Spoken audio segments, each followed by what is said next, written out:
Friends, हम लोग शुरू करेंगे अब लेक्चर नंबर 1 अपने केमिस्ट्री का।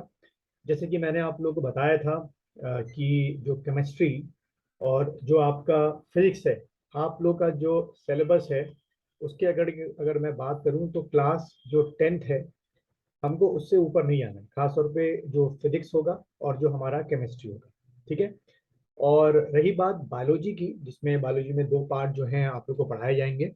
एक है आपका जूलॉजी, एक है आपका बॉटनी।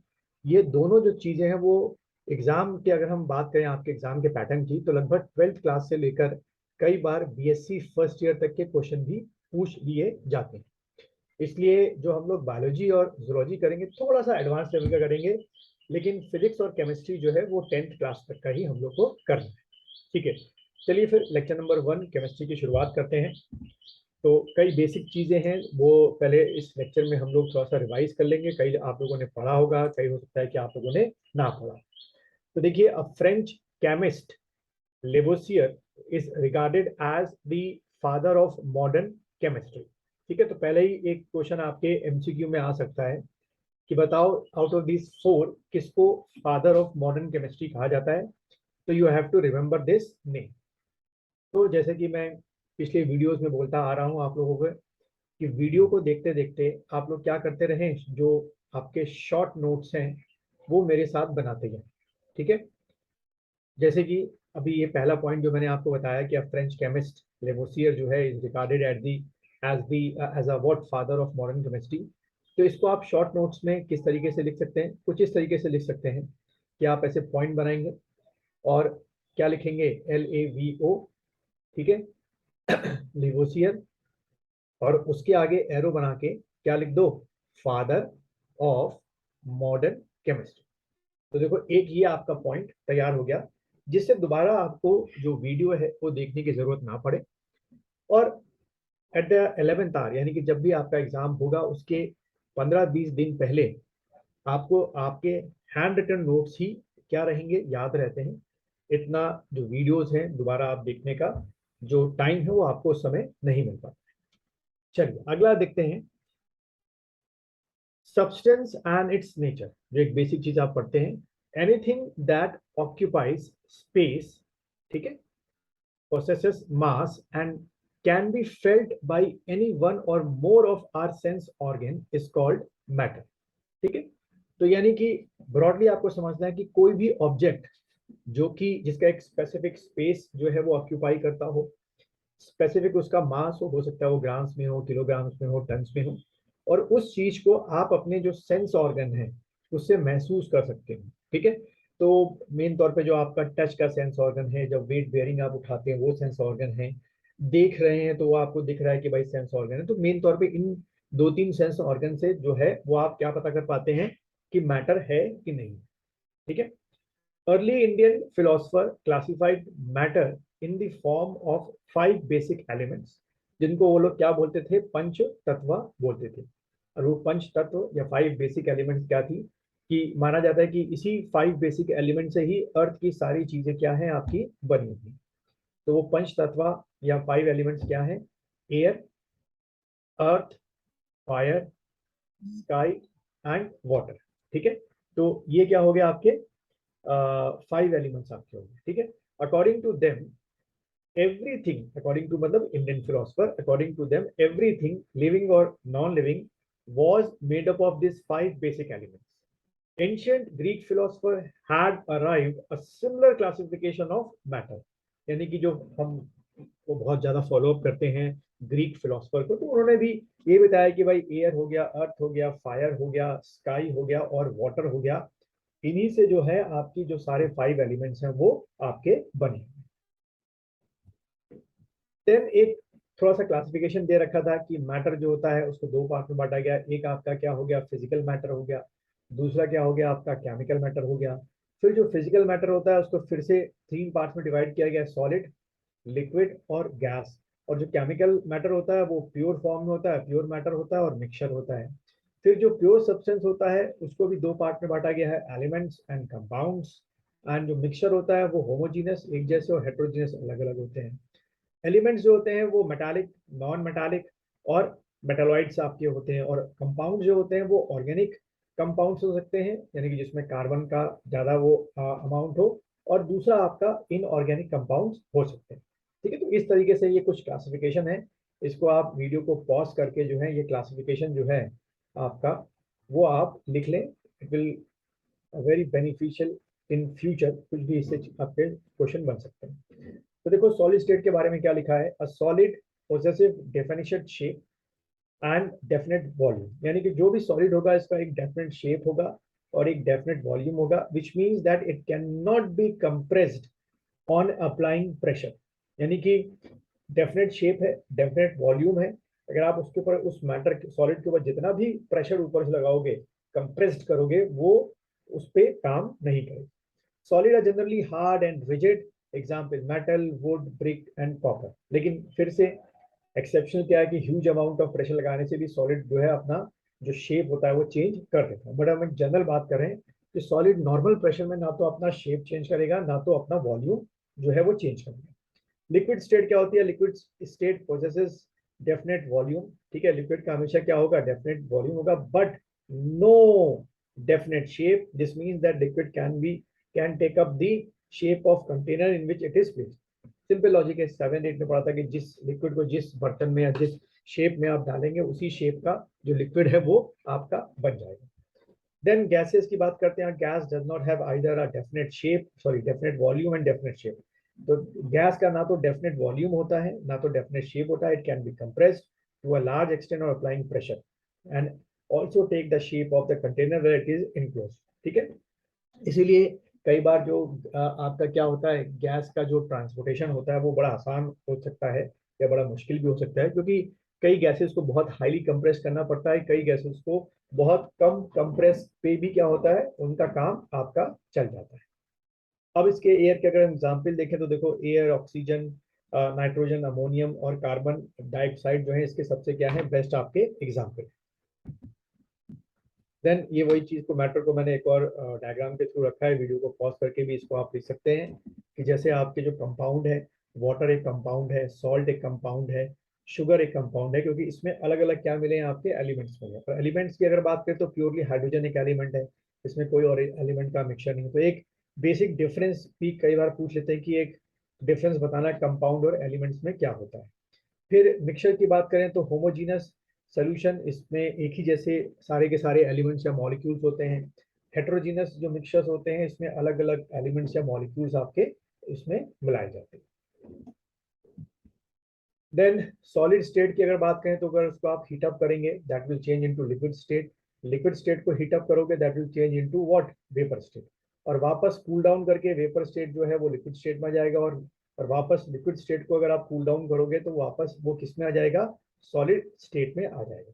ठीक, water exist in 3 different state, water आपको तीनों में ही मिल जाएगा। आइस एग्जाम्पल हो गया वाटर का सॉलिड स्टेट, वाटर हो गया किसका, लिक्विड स्टेट हो गया, और वेपर जो है वो किसका स्टेट हो गया, आपका गैस का स्टेट हो गया। The 3 states of matter are solid, liquid and gas, जैसे पीछे पढ़ाया था।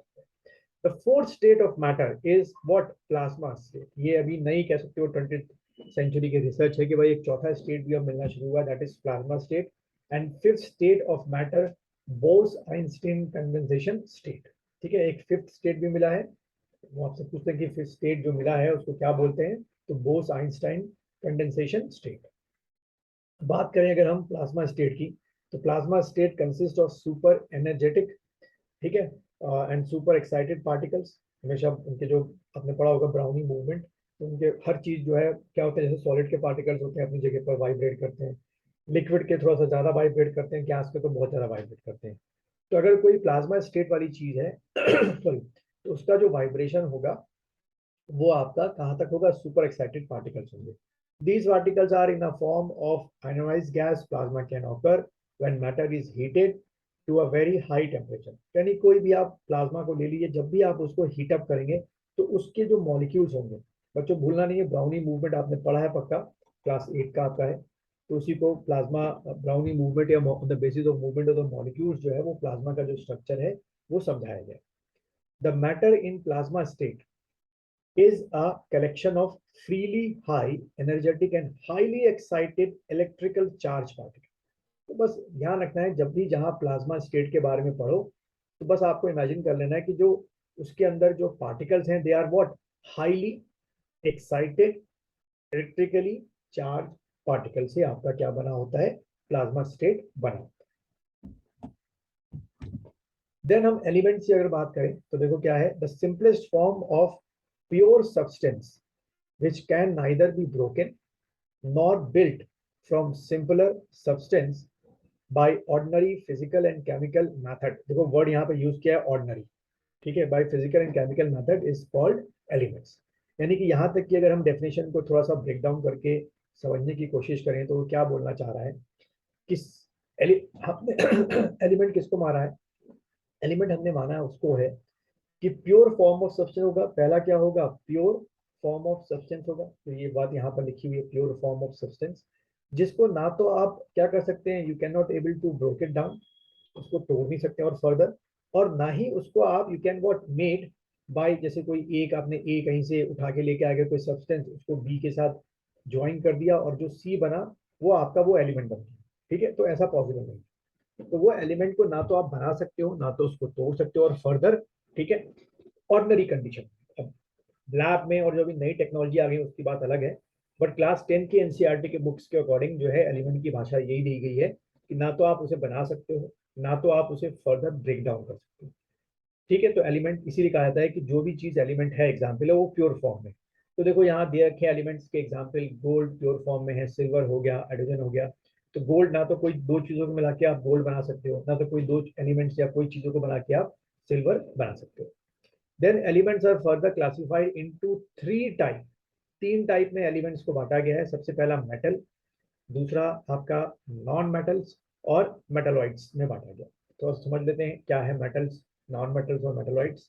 तो मेटल देखो क्या हो गया, metals are solid exception mercury which is liquid at room temperature. तो देखो बच्चों, एक आपको एमसीक्यू क्वेश्चन यहीं से आपका मिल गया, क्या मिल गया एमसीक्यू क्वेश्चन कि metals are solid exception mercury. तो बोलेगा क्वेश्चन कैसे पूछ सकता है एमसीक्यू में कि बताओ भाई वो कौन सा आपका लिक्विड मेटल है, ठीक है, तो आप टिक करना मरकरी, लेकिन कैसा, रूम टेम्परेचर पे, यानी कि जो आपके रूम का टेम्परेचर होता है 30 डिग्री, 35 डिग्री, 25 डिग्री, उस पर वो क्या रहता है आपका लिक्विड फॉर्म में, वो जो लिक्विड जो मरकरी मेटल है वो लिक्विड फॉर्म में रहता है। Are normally hard, they have lesser high melting points and boiling points and have also good conductor of electricity and heat। तभी हम मेटल जो है अपने घर की वायरिंग में, लैपटॉप की वायरिंग में, या जितने भी आपके इलेक्ट्रिकल इक्विपमेंट्स होते हैं वहां पे हम लोग बच्चों क्या यूज करते हैं, मेटल को ही यूज करते हैं। The conductivity of metal decrease with increase in temperature. तो बड़ा इंपॉर्टेंट पॉइंट है बच्चों ये वाला, और ये आपके एग्जाम में पूछा जाता है। किस तरीके से आपके एग्जाम में एमसीक्यू में पूछा जाएगा कि जब हम किसी मेटल की जब किसी मेटल का जब हम उस मेटल का टेम्परेचर, उस मेटल का टेम्परेचर जो है या टेम्परेचर को इंक्रीज करते हैं तो उसकी जो कंडक्टिविटी होगी उस पर क्या असर पड़ेगा, वो डिक्रीज होगी कि इंक्रीज होगी। तो बस एक रट्टा मार लिया, जैसे जैसे टेम्परेचर आपका इंक्रीज होता जाएगा जो मेटल की कंडक्टिविटी होती है वो क्या होती आएगी, डिक्रीज, ठीक ठीक उसका अपोजिट आपको याद रखना है। देन उसके बाद vibration of positive ion at their lattice point, example iron, copper, silver, gold, aluminium, ठीक है। नॉन मेटल्स क्या हुए, non metals are elements which elements with property opposite to those of the metal. Simple है, non metal ठीक उसके क्या होगा, opposite आपका होगा। These are found all the states of matter, यानी कि जो भी नॉन मेटल्स हैं वो आपको लिक्विड भी मिलेंगे, सॉलिड भी मिलेंगे, और कुछ कुछ जगहों पर क्लोरीन भी आपको मिलेगा। They do not possess lustre except iodine, they are poor conductor of electricity. Non metal बहुत पुअर कंडक्टर होते हैं। एक्सेप्शन लेकिन देखो दे रखा है क्या, ग्रेफाइट। ग्रेफाइट जो है एक नॉन मेटल है, लेकिन नॉन मेटल होते हुए भी ग्रेफाइट जो है वो क्या है, गुड जो वो है conductor of electricity. And they are not malleable and ductile, example hydrogen, carbon, oxygen, nitrogen, sulphur और फॉस्फोरस। अब आते हैं जो थर्ड स्टेट था, मेटल हो गया, नॉन मेटल हो गया, मेटलॉइड्स क्या हुए, metalloids are the elements which have common property of both metals and non metals. यानी कि मेटलॉइड्स में दोनों कैरेक्टर्स को आप रखेंगे, मेटल के भी और आपके नॉन मेटल को भी रखेंगे। तो मेटलॉइड्स का एग्जाम्पल रटा मार लेना बच्चों, अक्सर आपके एग्जाम में पूछा जाता है आर्सेनिक एक एग्जाम्पल है, एंटीमनी एक एग्जाम्पल है, और बिस्मुथ जो है वो एग्जाम्पल है। ठीक है, चलिए अब जैसे ये एक टेबल यहाँ पे दे रखी है, इसको एक बार देख लेना, एग्जाम जिससे पूछ सकते हैं कि approx percentage of elements in human body. तो एलिमेंट दे रखा है और परसेंटेज दे रखा है। तो देखिए हमारी ह्यूमन बॉडी में सबसे ज्यादा कौन सा एलिमेंट है? नंबर 1 पे ऑक्सीजन है, नंबर 2 पे कार्बन है, और नंबर 3 पे आपका हाइड्रोजन है। ठीक है, तो OCH, ये थोड़ा फॉर्मूला याद रखना। ठीक है, ओ हाई कोड चलते हैं ऐसे करके, तो एग्जाम में पूछ लेता है कि सबसे ज्यादा आपके बॉडी में कौन सा एलिमेंट है, तो आप टिक करोगे ऑक्सीजन दूसरे नंबर पे, सॉरी का OCH होगा ना, मैंने फिर लिख दिया OCH। ठीक है, तो ऑक्सीजन होगा, फिर कार्बन होगा, और फिर क्या होगा? हाइड्रोजन होगा। चलो अब अगला देखते हैं कंपाउंड्स। तो देखिए compounds are pure substance that composed of two or more different element in fixed proportion of mass। यानी कि जो कंपाउंड्स होते हैं हमेशा उसमें हो सकता है एक ए एलिमेंट हो, एक बी एलिमेंट हो, एक सी एलिमेंट हो, और इनके साथ जो बना एलिमेंट एबीसी, ये क्या बना? कंपाउंड बना। तो ये जो एबीसी कंपाउंड है, ये किससे मिलके बना है? एलिमेंट ए, एलिमेंट बी, एलिमेंट सी, लेकिन एक सर्टेन प्रोपोर्शन में। हो सकता है कि ये 1:2:1 का रेशो में हो, या 2:3:2 के रेशो में हो। ठीक, the property of compound is entirely different from those of elements from which it is made. वो बात सच भी है। मान लो इस ए एलिमेंट की अपनी कोई एक अलग प्रॉपर्टी है, इस बी एलिमेंट की अलग प्रॉपर्टी है, सी की अलग प्रॉपर्टी है, तो इन मिक्सचर को जब आप मिलाएंगे, यानी कि ए एलिमेंट को, बी और सी एलिमेंट को, इससे जो आपका कंपाउंड बन रहा है उसकी एक्चुअल में जो प्रॉपर्टीज होंगी वो बहुत ज्यादा क्या होंगी? डिफरेंट होंगी। एग्जाम्पल अगर देखें, water, sugar, salt, chloroform, alcohol, ठीक है, ईथर, ये सब क्या है? आपके कंपाउंड्स हैं जो अलग अलग एलिमेंट से बने हैं। जैसे फॉर एग्जाम्पल वाटर ले लेते हैं, यानी कि H2। तो इसमें जो एक एलिमेंट है हाइड्रोजन, एक एलिमेंट है ऑक्सीजन, एक एलिमेंट है। तो हाइड्रोजन की इंडिविजुअली अपनी एक अलग प्रॉपर्टी होती है, ऑक्सीजन की इंडिविजुअली अपनी एक अलग प्रॉपर्टी होती है, लेकिन जैसे ही आप इन दोनों को मिला के H2O बनाते हैं, यानी वाटर बनाते हैं, तो इसकी जो प्रॉपर्टीज होती हैं वो हाइड्रोजन से अलग होंगी, और बच्चों ऑक्सीजन से अलग। अब देखो compounds are classified into two types, दो तरह के कंपाउंड्स बताए गए हैं। सबसे पहला organic compound, the compounds obtain from living sources are called organic compound. तो बड़ा इंपॉर्टेंट है, ऐसे कंपाउंड जिसमें बहुत सारे अलग अलग एलिमेंट हैं, लेकिन वो किससे बने हैं? लिविंग सोर्सेज से बने हैं। तो उसको हम लोगों ने ये कीवर्ड लिख लो शॉर्ट नोट्स में, कि हमेशा जो ऑर्गेनिक कंपाउंड होते हैं वो लिविंग सोर्सेज से आपके बने होते हैं। ठीक है, the terms organic is now applied to hydrocarbons and their derivatives. Example देखें ऑर्गेनिक कंपाउंड के, कार्बोहाइड्रेट जो हम सबसे ज्यादा खाते हैं अपने खाने में, प्रोटीन्स हो गया, ऑयल्स हो गया, और फैट्स हो गया। इनऑर्गेनिक कंपाउंड देखो बच्चों क्या लिखा हुआ है, the compounds obtain from non living sources such as rocks, minerals are called inorganic compound. जैसे कि सॉल्ट, मार्बल, वॉशिंग सोडा, ये सब क्या हो गए? इनऑर्गेनिक बच्चों कंपाउंड हो गए। मिक्सचर क्या होता है? अब material obtain by mixing two और more substance in any different proportion is called mixture. ठीक है, जैसे मैंने एक ए एलिमेंट लिया, बी लिया, सी लिया, इसको 2:5:10 के रेशियो में मैंने मिलाया। ठीक है, तो ये अपने आप में एक खासम खास क्या बनेगा? मिक्सचर बनेगा। ठीक है, ये आपको ध्यान में रखना है।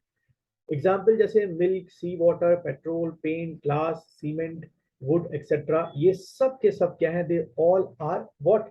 आपके मिक्सचर्स। देन देखो there are two types of mixture, homogeneous mixture और हेट्रोजेनियस मिक्सचर, जैसे कि फ्लो चार्ट में आपको दिखाया था। ठीक है, तो ये वाला जो आगे का टॉपिक है वो फिर लेक्चर नंबर 2 से जो है वो आपके शुरू। तो इस लेक्चर नंबर 1 को हम लोग यहीं पर रोकते हैं। अब इसके आगे का पार्ट आप लोग लेक्चर नंबर 2 में देखिए।